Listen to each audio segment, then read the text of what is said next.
Hello and welcome back to the Arcane Forge. My name's Josh and today we're going to be doing another Commission Corner, a series where I draw one of the characters that you love from your campaigns, whether you're a DM or a player, whatever, and I talk about what makes them special to you while I try and visualize them as best as I can. Now I can hear someone's drilling or like cutting a tree down or something like that outside, so I'll be as brief as possible because I'm having to sort of like pause and things. But today's commission was won by Matt Lichtenwalner over on Patreon. I do a Patreon raffle every single month and he won this time, so I'll let voiceover Josh continue, but I hope you enjoy the video. Thanks for joining me. So today's commission belongs to Matt Lichtenwalner. I think I goofed last time I said his name and said Lichtenwalner, but I'm sure Matt will let me know. Either way, Matt from Patreon is one of my patrons who won the Commission Corner raffle this time. And as per usual, I asked Matt what character he would like me to illustrate with a brief description and so on. And Matt came back with loads of different ideas for different characters, all of whom he absolutely loves. And he said that I could pick which one I would most like to paint. The first was Dom, the half-elf sorcerer with blue skin and blue hair. I was told that he doesn't know it because he's got amnesia, but he was actually transformed by a very powerful enemy, and his original form, despite losing his memories, is that of a blue dragon. There was Teoz, the Leonin barbarian, who's, quote, a good dude, end quote, who's willing to throw his own life on the line to protect those who can't do it themselves. And finally, in a less sort of traditional fantasy setting, and a more kind of Dresden Files style modern urban fantasy setting, he offered up Patch, who's a biker and werewolf vigilante. That's a vigilante who is a werewolf rather than a werewolf vigilante, like someone who hunts down werewolves, I assume.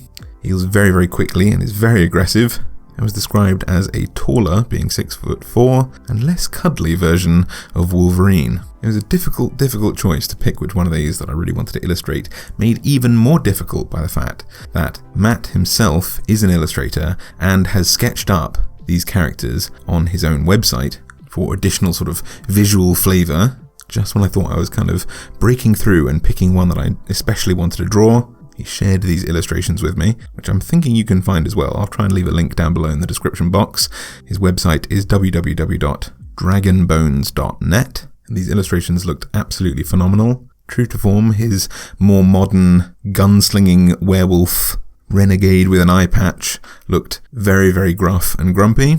Teoz looked like sort of Hercules, I guess, with this long, dark cape, deep reds in the form of cloth and golden belts and things. Really, really lovely colour palette. But those of you who have known me for a long time will know I am obsessed with elves. I love drawing them. I love everything about their lore. They just absolutely fascinate me. So the opportunity to draw not only a half-elf, but a sorceress one who was once a blue dragon, my mind started racing with ideas of what I could do to combine these two and hint at the draconic heritage of this sorcerer. Made even more interesting by the fact that when I saw this original illustration, which should be on the left-hand side of the video while I'm drawing, Dom looks like a pirate. He's got a pirate's chest under his foot. He looks like a swashbuckler, not something you often see with a sorcerer. Got a parrying dagger in one hand and a long sort of fencing rapier in the other. This long sort of drifting hair. It looks like, you know, the kind of front cover of a Mills and Boons novel or, you know, something like that. We're about to be swept away by this very, very handsome gentleman who's actually a dragon. So you know I had to sink my teeth into this illustration. I love the idea of sort of pale blue skin as well, this kind of like perhaps half-drow heritage if you were to meet this person for the first time. Maybe assume they're a half-drow, but it's something far more complicated going on. And I wanted to pay homage to this draconic lineage as well. I don't know, based on the illustration that I've seen, where he looks very swashbuckly, how much spellcasting is actually a part of Dom's life. Maybe he's multi-classed into fighter or rogue or bard or something along those lines, or maybe a lot of close combat spells are used. The Draconic Origin Sorcerer subclass does offer a considerable boost to armor class with these kind of scales. So they do make quite a good combat class, as long as they're not your tank, you know, a little bit more survivable than most sorcerers. but I wanted to fuse this kind of sorceress element in this illustration with the swashbuckling. I wanted to keep that fencing sword and the dagger very, very close by. When I started off sketching this, I realised I had the weapons in the wrong hands, and Dom's dominant hand seems to be the right hand, I guess, so I decided to flip the sketch over. And I usually like to do quite sort of passive scenes to get a full idea of someone's personality, let's say, to focus on the character and less on the environment and the action that's going on. But Matt had drawn such a wonderful, sort of wistful, longing-looking image, his character's hair blowing in the breeze. I thought, you know what, he's got this passive illustration, he's got this kind of thoughtful, full character representation, so it's my turn to do the action, let's say. So I decided to show Dom casting a blast of lightning. Blue dragons are inherently connected to lightning-based magic. They breathe a lightning breath, so I thought that was a safe bet, doing a sort of lightning spell out of one hand. I want to make sure that this fencing sword was in the other hand, in the dominant hand, and that perhaps the parrying dagger, when Dom is casting a spell, just sort of like levitates or hovers nearby, just to show a connection to magic, if the lightning blast was not obvious enough.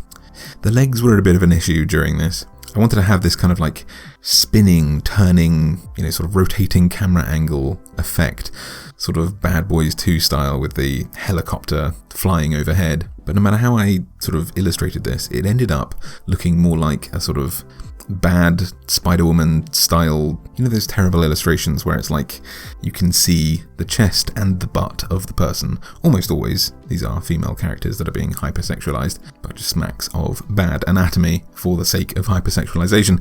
Either way, I kept running into this same issue. I wasn't trying to make Dom a particularly sexy character. That's up to your own interpretation, obviously, but this was just bad anatomy on my part. But I really liked what I'd come up with for his top half. So in the end, I ended up sort of reconfiguring things and rethinking the shape of things, and had it look like he was kind of falling, indicated by the sort of bands on his arms sort of blowing in the breeze and the angle of his body. I think I can get away with the hair blowing in that direction, in the opposite direction, because of the lightning blast and perhaps static. It makes for a very dynamic image, even if gravity is not on my side. And fundamentally, I wanted to also include this sort of the spirit of this dragon. Perhaps it's a nod that only we see. This is not really something that characters would see while he's casting magic, perhaps. But this is just a nod to us of Dom's actual draconic true self, despite his current appearance. So I had this huge dragon head, looked like it was almost blasting the lightning that's coming out of Dom's hand here, coiling around him in this sort of spiritual form, the memory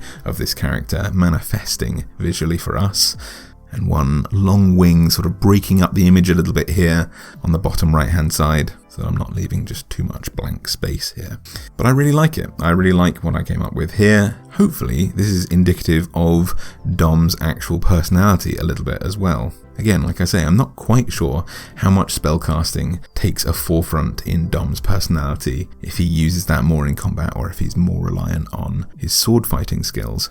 And hopefully I've not blown a massive spoiler for his campaign here, and just work with what I'm given. But I really enjoyed this, and I enjoyed the opportunity to draw a half-elf. I love drawing elves, and usually I draw them quite alien-looking and quite gaunt, having slightly different muscular systems. So I made sure to do that with Dom's kind of six-pack here is kind of far more angled and more elven, I guess, less human-looking. I gave him the sort of pointed ears and tried to go for a bit more of a kind of stubble effect on the face. I love the idea that elves perhaps are unable to grow facial hair. It's just not something that they genetically do, but half-elves have that luxury. They can grow a full and beautiful beard if they so desire. I wanted to hint at that with the kind of gruff, pirate-like aesthetic that Dom has been given in Matt's original illustration. So a little bit of stubble or 5 o'clock shadow just showing through there, and a bit more of a kind of angled, slightly more square jaw than I would usually give to an elf.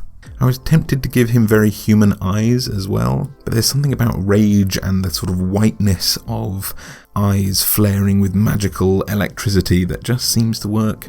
And even though he looks a little bit more elven, a bit more conventionally elven, I would say, I think when I draw elves, I give them much larger ears and sort of like very fey-looking, kind of long eyebrows. Very inspired by World of Warcraft, I think, my history playing World of Warcraft. But I think this is how I would draw a half-elf with human heritage. Maybe it's different for a sort of original dragon, perhaps, but I really liked what I came up with here, and I hope you enjoyed watching this illustration unfold. As I say, today's illustration was given to Matt Lichtenwalner, who was the recipient of a commission through my Commission Corner raffle system over on Patreon, where every single one of my patrons is entered into a raffle. I roll a random number generator, and that tells me who's getting a commission this month. So if you, like Matt, would like an illustration like this, a character commission, then I'll leave a link down below in my description box to my Patreon, because it doesn't matter if you are helping me out at the very lowest levels all the way up to the very highest, whether it's a cup of coffee or a video chat. It doesn't matter. Everyone gets an equal chance to win one of these commissions. Hope I'll see you over there to join our little community. If you want more out of the channel, I'll make sure to leave a link down below to our Discord as well, which is very, very active. I'm on there a decent bit as well. It's an open link. You can just join. You don't have to be a patron or anything like that. Just come and say hi, chat with the rest of the community, share your own artwork, your own ideas, all of this kind of stuff. I love to hear from you. But anyway, thank you so much for joining me. And until next time, I hope you have a fantastic adventure and happy monster hunting.